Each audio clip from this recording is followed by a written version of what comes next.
안녕하세요. 전설의 현장을 찾아가는 최 PD입니다. 저는 경상북도 영양군 일월산 자락에 있는 황씨 부인당을 찾아왔습니다. 그런데 이곳에 와보니 황씨 부인당은 없고 저렇게 산령각만 있습니다. 황씨 부인당은 원래 있던 장소에서 이전하여 지금은 저곳에 영정만 모셔져 있다고 합니다. 황씨 부인, 결혼 초야에 말없이 사라져버린 정인을 기다리고 기다리다 끝내 한 줌의 재로 변해버린 여인. 그 애절한 인생사가 저 영정 속에 깃들어 있습니다. 오늘은 황씨 부인당에 얽힌 전설을 들려드리겠습니다. 경상북도 영양군 일월산 근처 자리목이란 마을에 얼굴도 예쁘고 맘씨도 고운 황씨 처녀가 살았다. 당년 16 꽃다운 나이로 혼담이 주르리였지만 늙은 어머니를 홀로 두고 시집갈 수 없다며 거절하고 있었다. 이웃 마을에 사는 꺽쇠와 범수란 총각이 황씨 처녀를 연모하고 있었는데 저돌적인 꺽쇠는 장작을 패서 그녀의 집에 부려놓고 가는 등 적극적인 공세를 펴는 반면 내성적인 범수는 그녀가 물길로 가는 길에 진달래꽃을 살포시 놓아두고 도망치기 일쑤였다. 두 총각의 열띤 구원에도 그녀는 미소만 보낼 뿐 누가 더 좋은지 도무지 내색을 하지 않았다. 그렇게 세월이 흘러가고 이제 관연한 처녀는 더 이상 혼기를 늦출 수 없었다. 결정을 내려야 할 순간이 온 것이다. 사실 그녀는 부끄러워 내색을 못했을 뿐 거칠고 저돌적인 꺽쇠보다는 온순하고 부드러운 범수를 더 마음에 두고 있었다. 매파로부터 황씨 처녀의 속마음을 전해들은 범수는 천하를 얻은 듯 기뻤다.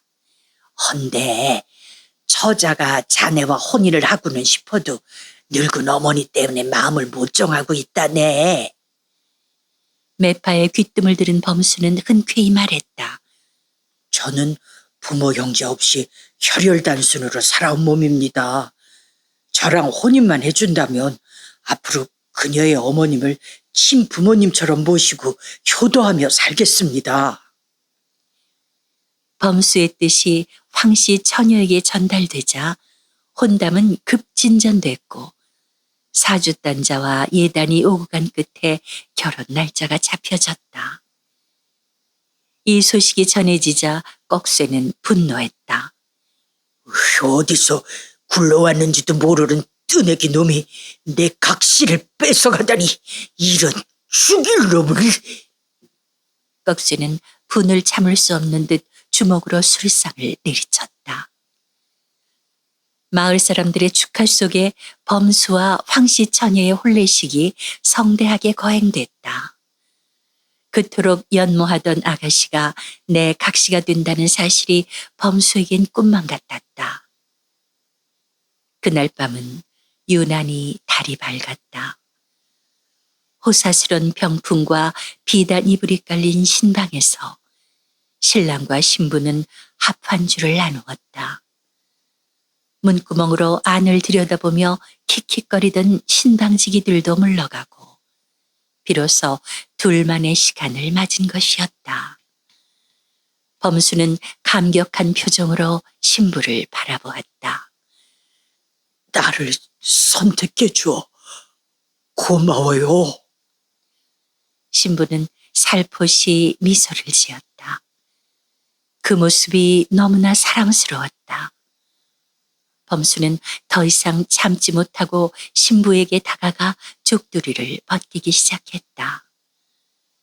떨리는 손길로 족두리를 벗기고 신부의 속 적삼을 벗기기 위해 옷걸음으로 향하던 범수는 맞은편 창문에 어른거리는 그림자를 발견하고 손길을 멈추었다.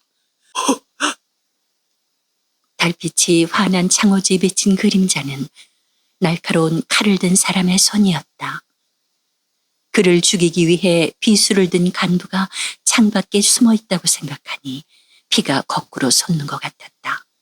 경쟁에서 진 꺽쇠가 앙심을 먹고 그를 벼르고 있다는 말을 듣고 있던 범수는 올 것이 왔다고 생각했다.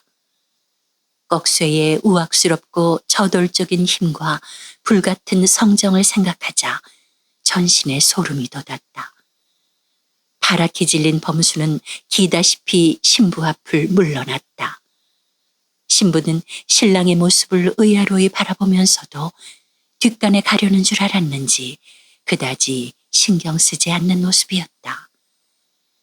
방문을 열고 마당에 내려선 범수는 앞뒤 생각할 겨를도 없이 주랭랑을 놓았다. 꺽쇠가 뒤쫓아오는 것만 같아 밤새 쉬지 않고 달려 먼 동이 터올 무렵엔 영양 땅을 벗어났다. 신부는 밤을 꼬박 새우며 기다렸지만 신랑은 끝내 나타나지 않았다. 그녀는 영문도 모른 채 첫날 밤에 소박을 맞고 말았다. 세월이 속절없이 흘렀다. 먼 타지로 도망친 범수는 그곳에서 털을 잡고 새장가를 들었다. 범수는 옛 상처를 잊으려는 듯 부인과 함께 부지런히 일을 해 논밭 전지도 마련하고 재산도 모았다. 부부간의 금술도 좋았다. 그런데 웬일인지 아이가 태어나자마자 죽거나 사산을 하는 일이 계속되었다. 내 전생에 무슨 죄를 지었기에 이런 일을 당한단 말인가. 죽은 아이를 안고 통곡하는 부인을 보며 범수는 가슴을 쳤다. 손각시의 저주가 씨를 말리고 있구나. 방울을 쥔 무당의 손이 부들부들 떨렸다. 여인의 사무친 원한이 아이를 앗아가는 게야. 속히 1월산 자리목으로 가보시게. 1월산 자리목? 범수는 가슴이 철렁했다. 애써 망각 속에 묻어두려 했던 옛 상처가 되살아나며 회한이 물밀듯 밀려왔다. 범수는 그 길로 행장을 꾸려 1월산으로 향했다. 사흘 밤낮을 쉬지 않고 걸어 자라목에 도착했을 땐 이미 해가 저물고 보름달이 1월산 자락을 비추고 있었다. 옛 신부의 집은 폐허로 변한 듯 잡초가 무성한 마당엔 풀벌레 소리만 요란했다. 사립을 열고 집 안으로 들어서니 신방엔 아직도 불이 켜져 있었고 불빛이 환한 창문에 여인의 그림자가 비치고 있었다. 아니, 설레는 가슴을 안고 신방 앞으로 다가간 범수는 설렘과 두려움이 교차하는 가슴을 안고 가만히 방문을 열었다. 거기 희미한 촛불 너머로 원삼 쪽두리에 연지곤지로 단장한 신부의 모습이 보였다. 신부는 첫날 밤 그 모습 그대로 앉아 있었다. 이 몹쓸 놈을 여태껏 기다려 주었구려. 감격에 떨며 방 안에 들어선 범수는 첫날 밤의 악몽을 떠올리며 맞은편 창문을 바라보았다. 달빛 환한 창문엔 그날처럼 그림자가 일렁이고 있었다. 그러나 그건 간부의 비수가 아니라 바람에 흔들리는 댄잎이었다.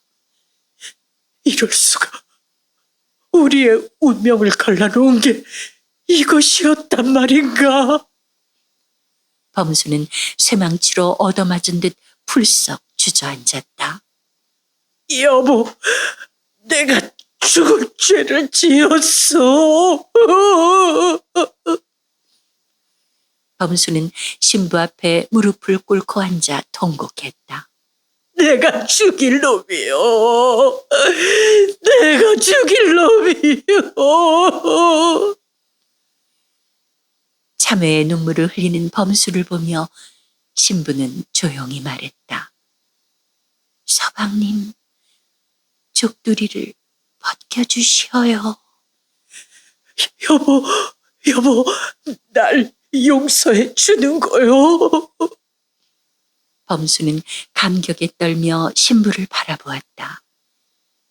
그녀의 눈동자에 이슬이 맺히고 있었다.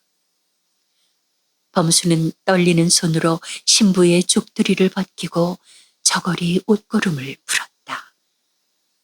속적삼을 마저 벗기자 눈부시게 하얀 속살이 드러났다. 여보.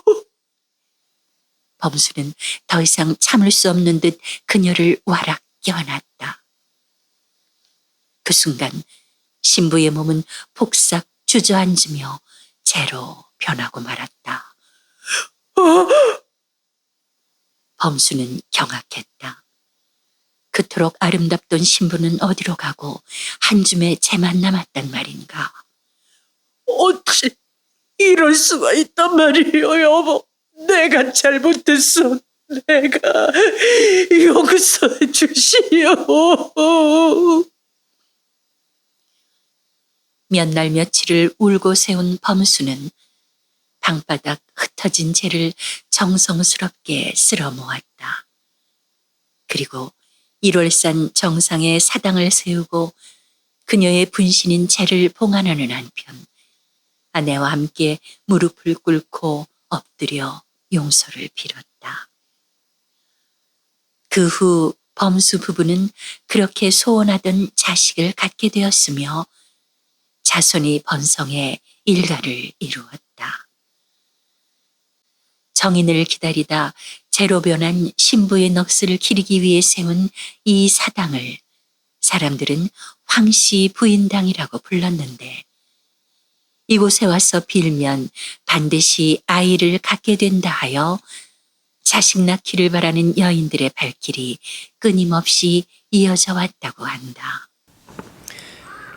그토록 오랜 기다림의 세월 동안 얼마나 많은 기대와 실망, 그리움과 미움의 감정들이 교차했을까요? 이고장 출신의 시인 조지훈은 이 슬프고 가슴 아린 전설을 소재로 성문이란 시를 남겼습니다. 성문, 조지훈.